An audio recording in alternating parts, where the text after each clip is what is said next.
this episode of Building Men, Resiliency.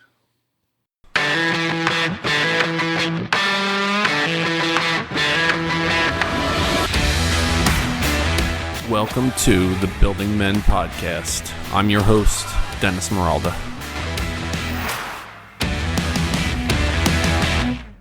Building Men is geared toward helping you become the most outstanding version of yourself, spiritually, mentally, emotionally, and physically. On this episode of Building Men, we're talking about resiliency, and resiliency is part 5 of a 6-part series that we're calling the Foundations of Masculinity. We've already set it up. We've talked about our purpose. We've talked about relationships. We've talked about accountability, and now we're talking about resiliency. Psychologists define resiliency as the process of adapting well in the face of adversity, trauma, tragedy, threats, significant sources of stress such as family and relationship problems, serious health problems, workplace or financial stressors. Basically, it's how you deal with difficult situations when the chips are down. So as you fall down, what happens? Do you stay down or do you pull yourself back up again? So I'm going to start first with a quote by Nelson Mandela. "Do not judge me by my success. Judge me by how many times I have fallen down and gotten back up again."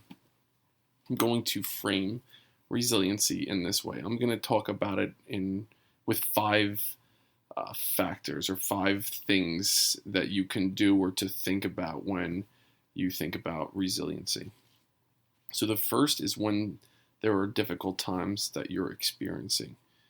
First, you learn a lot about yourself, your friends, who has your back, who is there for you. People can be there for you when things are going great, when everything is perfect in your life, with your family, with your job. It's real easy to be there for you when things are going well. You learn a lot about yourself and then about others around you when times are tough, when you're at your low points, when you're at your worst. Who's there for you? Who's going to be there? Like a rugby team in a scrum or a ruck, like who is there to have your back when the chips are down? So the first thing I'm going to talk about is your support system. Who is going to accept you at your worst, to understand what you're going through, to listen, to provide guidance, to comfort you? So you need support. That's the first kind of component when we're thinking about resiliency. The second is to accept change. Not everything is going to be rainbows and unicorns. So when your goals, your plans, your ideas, your hopes, your dreams, when they fall apart, when they're not going as you expected, be flexible. Accept that things change. I think that might be one of the only constant things in life is that change happens. Things will change, and it's okay. The world changes, circumstances change, people change. You're going to change. So accepting that change is a part of the process. The third is do not give up. Resilient people accept stress and emotion and physical pain as part of life. Those difficult things are kind of what make you who you are. How you deal with those difficult things really shows the world who you are and how you can react when things maybe don't go exactly as you thought. Your difficulties don't define you. Acknowledge that there's a problem that you're facing and trust that you can handle it. You will get through it. You'll be able to handle it, but you have to believe. The next is to choose your attitude. Most of the time, you won't choose obstacles or difficulties in your path. You wouldn't want that to happen. But when there is adversity, you get to choose your attitude. It's up to you. How will you react? Will you choose to doubt, to sulk, to give up? Or will you choose to be positive, to persevere, to choose to see yourself as a fighter or a warrior and not as a victim? And next, keep it in perspective. Don't jump to extremes. What you're going through when things are difficult, it won't last forever.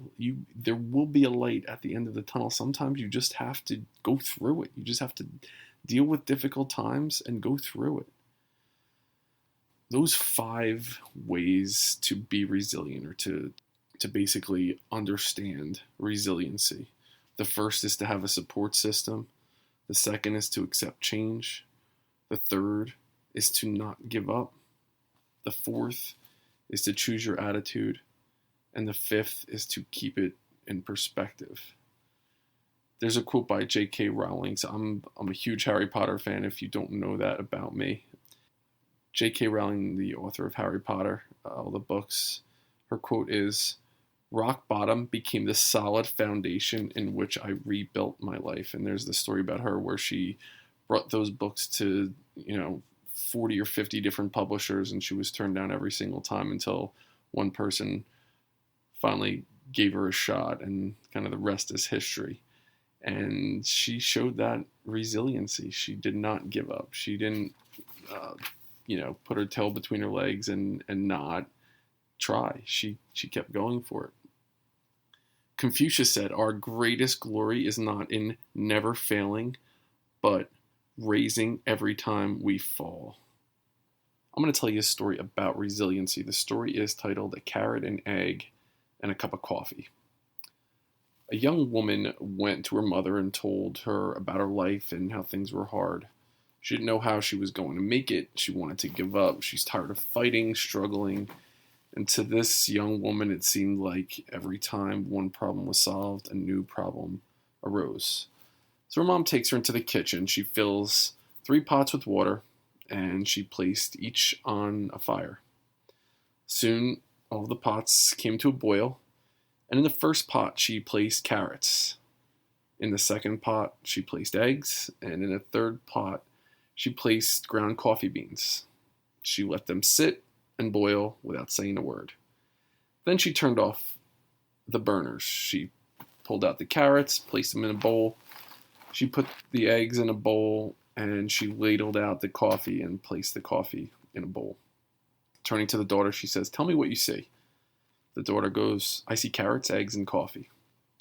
So her mother brought her closer. She asked her to feel the carrots, and she noted that the carrots were soft and mushy. The mother then asked the daughter to take an egg and break it. And after the daughter pulled out the shell, she observed that now it was a hard-boiled egg. And finally, the mother asked the daughter to take a sip of the coffee. The daughter smiled, and she tasted a bold, rich aroma in the coffee. And the daughter goes, "Okay, Mom, what does it mean?" So the mom explains that each of the 3 objects had faced the same adversity, boiling water. But each reacted very differently. The carrots went in strong, hard, unrelenting. But after being subjected to the boiling water, the carrots softened, became weak. The egg had been fragile. It had a thin outer shell that protected like a liquid, gooey interior. But after sitting through the boiling water, it became hardened. The ground coffee beans were unique. After they were in the boiling water, they changed the water. "So which are you?" she asked the daughter. "When adversity knocks on the door, how do you respond? Are you a carrot? Are you an egg? Or are you a coffee bean?" So think of this. Which are you? The carrot seemed strong, but when it was faced with adversity, it wilted, it became soft, and it lost its strength. Are you an egg? It starts out with a malleable heart, but changes with the heat. It has a fluid spirit, but after some kind of a hardship, do I become hardened and stiff? Does my shell look the same, but on the inside I'm bitter and tough? Or you like the coffee bean? The bean actually changed the hot water. The very circumstance that brought pain, when the water got hot, it released fragrance and flavor. If you're like the bean, when things are at their worst, you get better and you change the situation around you. When the hour is darkest and the trials are greatest, do you elevate yourself to another level? How do you handle adversity? Are you a carrot? Are you an egg? Are you a coffee bean? Moral there is that the happiest people don't necessarily have the best of everything. They just make the most out of everything that comes their way. There are going to be tough times, physically, mentally, spiritually, emotionally. I just watched Anchorman the other day, and I'm thinking of Ron Burgundy in the phone booth yelling out, "I am in a glass case of emotion," very loudly after he thinks his dog dies. I know that's a very obscure reference, but I just kind of think about how people deal with difficult situations as they come. You have it in you to handle difficult things when they come your way, but being resilient is about those five things I talked about before: support, accepting change, not giving up, choosing your attitude, and then keeping it in perspective. Although the world is full of suffering, it is also full of the overcoming of it.